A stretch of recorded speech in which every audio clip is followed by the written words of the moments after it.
Por favor, hermana Esperanza, no grite más. Dios nos está poniendo a prueba. Las palabras del padre resonaban en la oscuridad del confesionario mientras sus manos pecaminosas profanaban el hábito de la joven religiosa. Ella lloraba en silencio, sus lágrimas cayendo sobre las piedras frías del suelo, sabiendo que nadie la creería si hablaba. Pero esa madrugada, un pequeño testigo observaba horrorizado desde las sombras, y pronto la furia de Pancho Villa cabalgaría hasta ese rincón olvidado del desierto. Bienvenido a Sombreros y Fusiles. Cuéntanos desde qué parte de México nos sigues. Dale like si quieres más historias como esta y ahora sí, vamos con los hechos. El año era 1917 y en los confines del desierto de Sonora se alzaba el convento de Santa Rosa, una construcción de adobe blanco que brillaba bajo el sol implacable como una perla perdida en la arena. Ahí, entre muros gruesos que guardaban secretos, vivían 12 monjas que habían entregado sus vidas a Dios, creyendo encontrar paz en el silencio sagrado. Pero la paz era solo una máscara que ocultaba una realidad más oscura que la noche sin luna. Cada 15 días llegaba cabalgando desde el pueblo el padre Jerónimo Montemayor, un hombre de mediana edad con ojos pequeños y manos sudorosas que se hacía pasar por santo. La gente del pueblo lo veneraba, besaba sus manos cuando daba la bendición y creía que sus oraciones tenían línea directa con el cielo. Lo que no sabían era que cuando las puertas del convento se cerraban y las velas se apagaban, ese mismo hombre se transformaba en un demonio con sotana. Las hermanas más jóvenes temblaban cuando escuchaban el galope de su caballo acercándose al amanecer. La hermana Esperanza, una muchacha de apenas 19 años que había tomado los hábitos huyendo de la pobreza de su rancho, era quien más sufría. Había tratado de hablar con la Madre Superiora, pero la anciana religiosa le había dicho que eran tentaciones del maligno y que debía rezar más fuerte para alejar esos pensamientos impuros. En las noches, cuando el viento del desierto silbaba entre las rendijas de las ventanas, se escuchaban sollozos ahogados provenientes de diferentes celdas. Las hermanas mayores conocían la verdad, pero el miedo las mantenía mudas. El padre las amenazaba con excomunión, con el infierno eterno, con la deshonra de sus familias. En aquellos tiempos, ¿quién iba a creer a unas monjas contra un representante de Dios? Pero Dios tiene formas misteriosas de hacer justicia, y en este caso su instrumento sería un niño de 10 años llamado Jacinto, hijo de la cocinera del convento. El pequeño tenía la costumbre de esconderse entre los pilares de la capilla para escuchar los sermones del padre, fascinado por las historias bíblicas que contaba con voz melodiosa. Una noche de julio, cuando la luna llena convertía el patio del convento en un escenario de plata, Jacinto se despertó sediento y salió de su pequeño cuarto en busca de agua. Lo que vio esa noche le quitaría para siempre la inocencia de la niñez. Desde una ventana entreabierta pudo observar cómo el padre Jerónimo, con la sotana desarreglada, sometía a la hermana Esperanza mientras ella lloraba y susurraba oraciones desesperadas.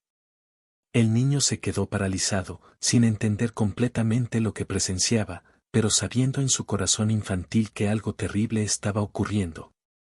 Durante días, Jacinto no pudo comer ni dormir. Sus ojos, antes brillantes de curiosidad, ahora cargaban un peso demasiado grande para su pequeño cuerpo.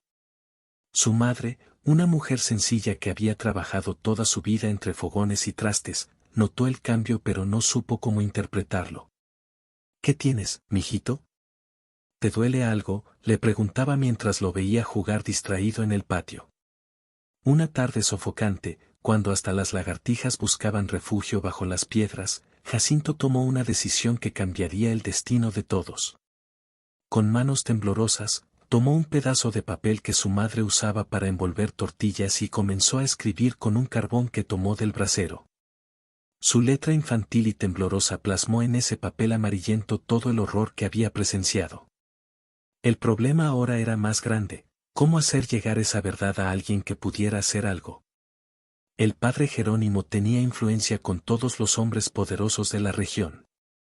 Era compadre del alcalde, confesor de los ricos comerciantes y consejero espiritual del jefe político. Parecía que no había salida para esa injusticia. Pero el destino tiene formas extrañas de abrir caminos donde parecen no existir. Una mañana, mientras Jacinto alimentaba a las gallinas del convento, vio llegar un grupo de jinetes polvorientos. Eran revolucionarios, hombres curtidos por el sol y la guerra que venían huyendo de una batalla perdida en los cerros. Su líder, un hombre alto de bigote tupido y ojos inteligentes llamado Capitán Rodríguez, pidió agua y algo de comer para sus caballos. Jacinto vio su oportunidad. Con el corazón latiéndole como tambor de guerra, se acercó al capitán mientras bebía agua de la fuente. «Señor», murmuró con voz tan baja que apenas se escuchaba, «¿usted conoce al general Villa?» El hombre lo miró con curiosidad. «Claro que sí, chamaco. Soy de su gente». «¿Por qué preguntas?» Con manos sudorosas, Jacinto le entregó el papel doblado. «Dele esto al general, por favor. Es muy importante, muy importante». Sus ojos se llenaron de lágrimas que no derramó. «Es sobre algo muy malo que está pasando aquí». El capitán Rodríguez, intrigado por la seriedad del niño, guardó la carta en su morral sin hacer más preguntas. 5 días después, en un campamento escondido entre las rocas de la Sierra Madre, Pancho Villa terminaba de revisar mapas de la región cuando el capitán Rodríguez llegó con la carta. «Mi general, un chamaquito del convento de Santa Rosa me pidió que le diera esto. Dice que es importante». Villa, que sabía leer poco, le pidió a doña Luz, una maestra que se había unido a la revolución, que leyera el contenido.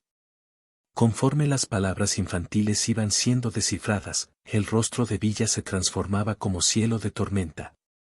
Sus puños se cerraron hasta ponerse blancos y una vena comenzó a latir violentamente en su sien.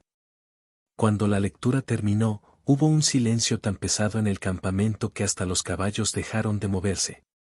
«Ese maldito», rugió Villa levantándose de un salto, «cree que puede esconderse detrás de una sotana para cometer sus cochinadas». Sus hombres, acostumbrados a verlo furioso en batalla, nunca lo habían visto así de enojado.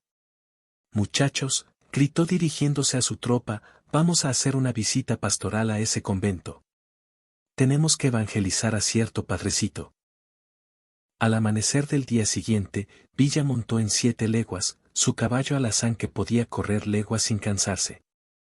Lo acompañaban 20 de sus hombres más leales, todos armados hasta los dientes y con la furia pintada en el rostro.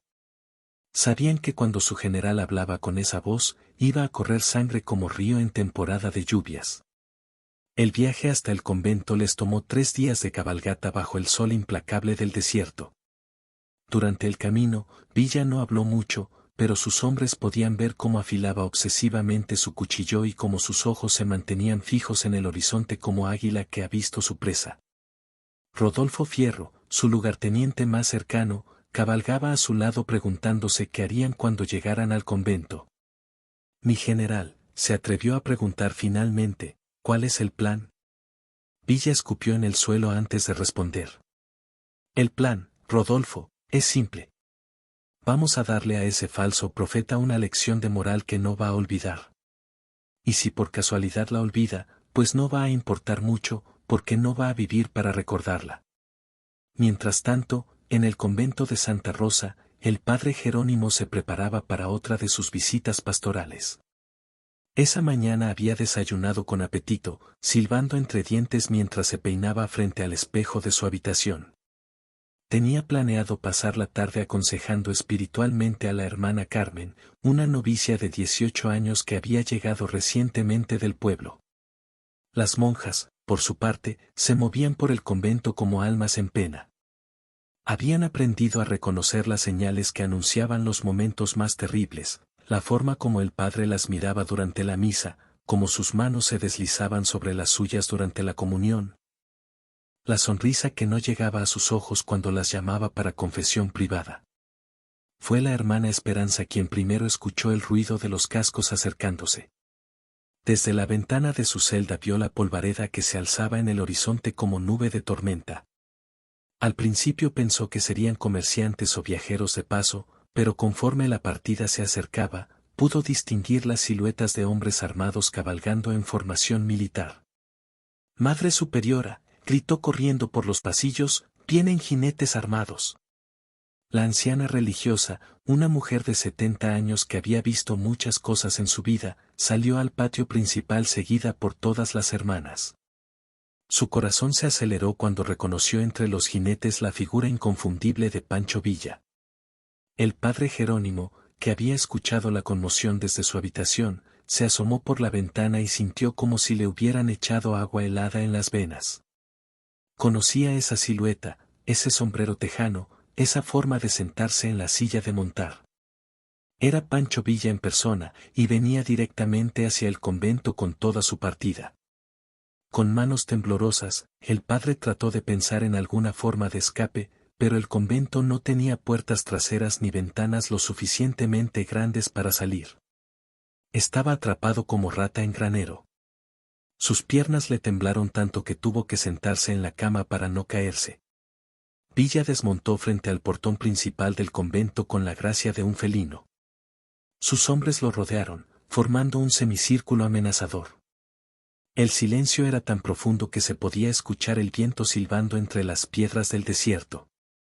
Si alguna de ustedes quiere seguir mi historia completa en YouTube, suscríbanse al canal. Y ahora sí, sigamos con lo que pasó cuando Villa tocó la puerta. ¿Dónde está el padre Jerónimo?, preguntó Villa con voz que resonó en todo el patio como trueno lejano. La Madre Superiora, reuniendo valor de lugares que no sabía que tenía, se adelantó un paso. General Villa, este es un lugar sagrado. El padre está en sus oraciones privadas. Villa sonrió, pero era una sonrisa que helaba la sangre. Pues entonces vamos a interrumpir sus oraciones, madre. Tengo algunos pecados que confesarle.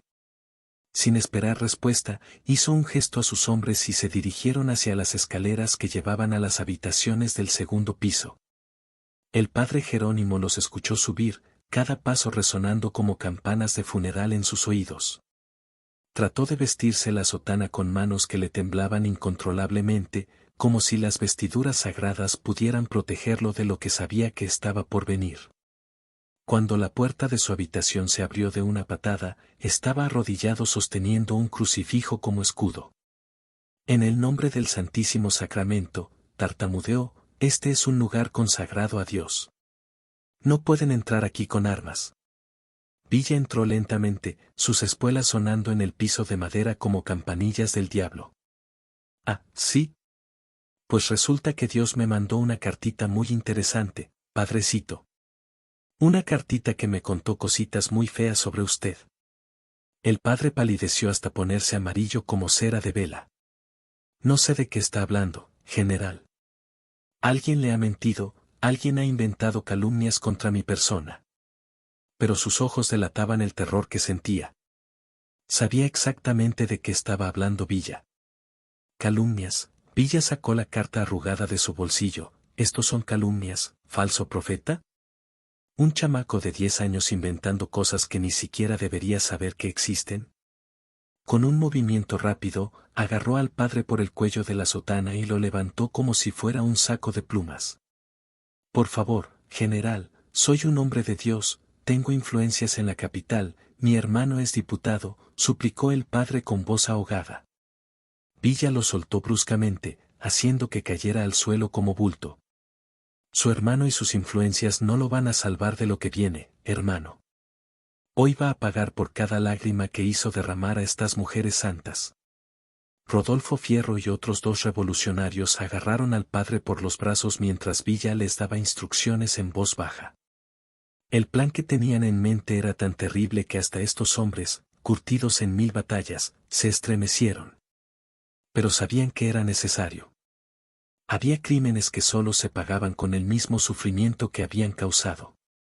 Sáquenlo al patio, ordenó Villa, pero que todas las hermanas estén encerradas. No quiero que vean lo que va a pasar. Doña Luz, una de las pocas mujeres en la partida, se encargó de reunir a todas las monjas en la capilla y cerrar las puertas con llave. Algunas lloraban, otras rezaban, pero la Madre Superiora solo miraba hacia el cielo con una expresión que nadie supo interpretar. En el patio del convento, bajo el sol implacable del mediodía, los revolucionarios prepararon lo que sería recordado como uno de los castigos más terribles en la historia del desierto.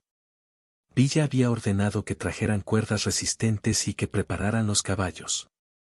Lo que iban a hacer requería precisión y, paradójicamente, cierta compasión para que el sufrimiento durara lo justo. El padre Jerónimo, ahora despojado de su sotana y vestido solo con una camisola blanca manchada de sudor y lágrimas, fue atado de manos y pies. Sus ruegos habían dado paso a gemidos incoherentes de terror puro. Por favor, Villa, soy un hombre educado, puedo serle útil, conozco gente importante, balbuceaba sin parar. Villa se acercó a él y se puso en cuclillas para estar a su altura. ¿Sabe qué, padrecito?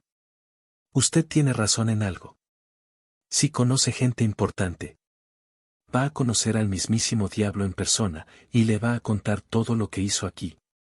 Con un gesto, ordenó que comenzara el castigo. Lo que siguió fue algo que los revolucionarios recordarían por el resto de sus vidas, no con orgullo, sino con la satisfacción sombría de haber hecho justicia donde nadie más se atrevía. El padre Jerónimo fue arrastrado por el desierto, atado a la cola del caballo de Villa, durante horas bajo el sol abrasador. Su cuerpo se desgarraba contra las piedras y espinas, mientras sus gritos se perdían en la inmensidad del páramo. Cuando finalmente pararon, en un lugar donde solo los buitres y las víboras eran testigos, lo que quedaba del padre ya no era reconocible. Villa se bajó del caballo y se acercó al cuerpo ensangrentado. Con voz tranquila, como quien reza una oración, le dijo, ahora sí puede pedirle perdón a Dios, pero ya no como falso profeta, sino como lo que siempre fue, un miserable. El tiro de gracia resonó en el desierto como trueno solitario. Los buitres, que habían estado volando en círculos expectantes, comenzaron a descender lentamente. Villa montó de nuevo en 7 leguas y, sin mirar atrás, emprendió el regreso al convento junto con sus hombres. Cuando llegaron de vuelta, las monjas seguían en la capilla, rezando en voz baja. Villa entró solo, quitándose el sombrero con respeto genuino. Hermanas, dijo con voz suave que contrastaba dramáticamente con la furia de horas antes, el padre Jerónimo no va a regresar. Nunca más van a tener que sufrir por culpa de ese maldito. La madre superiora se levantó lentamente de su reclinatorio.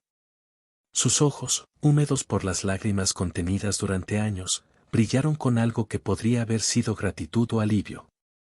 General Villa, dijo con voz quebrada, que Dios lo bendiga. Era la primera vez en años que pronunciaba una bendición sintiendo realmente que venía del corazón.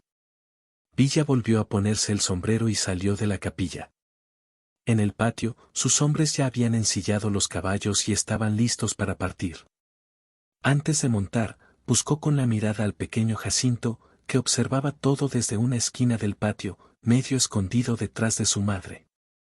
«Ven acá, chamaco», le dijo con voz gentil.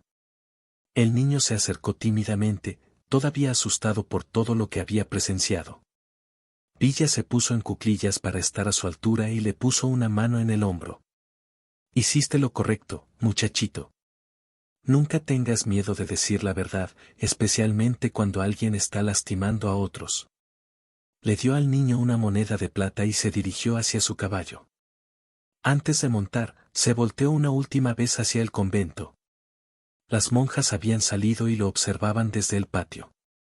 Por primera vez en años, sus rostros no mostraban miedo, sino una paz extraña, como si un peso invisible hubiera sido levantado de sus hombros.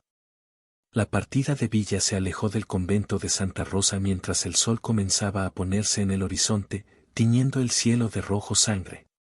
El viento del desierto llevó consigo el polvo levantado por los cascos de los caballos, borrando poco a poco las huellas de su paso. Pero lo que había sucedido ese día quedaría grabado para siempre en la memoria de todos los presentes. En los años que siguieron, nunca más llegó un padre al convento de Santa Rosa. Las monjas aprendieron a celebrar sus propias ceremonias y encontraron en su fe una fuerza que no sabían que tenían. El pequeño Jacinto creció hasta convertirse en un hombre justo, y siempre recordó las palabras de Villa sobre la importancia de decir la verdad. Y en las noches de luna llena, cuando el viento sopla fuerte por el desierto de Sonora, los viejos del pueblo aún cuentan la historia del día en que Pancho Villa hizo justicia donde nadie más se atrevía. Porque hay crímenes que solo se pueden pagar con la misma moneda, y hay verdades que, aunque lleguen en una carta arrugada escrita por manos de niño, tienen el poder de mover montañas y despertar la furia de los justos. El desierto guardó para siempre el secreto del lugar exacto donde quedaron los restos del padre Jerónimo, pero los buitres lo encontraron esa misma noche, y al amanecer ya no quedaba nada más que huesos blanqueados por el sol. Como si la misma tierra hubiera decidido borrar toda evidencia de su existencia. Si llegaste hasta acá y querés más historias como esta, suscríbete a Sombreros y Fusiles.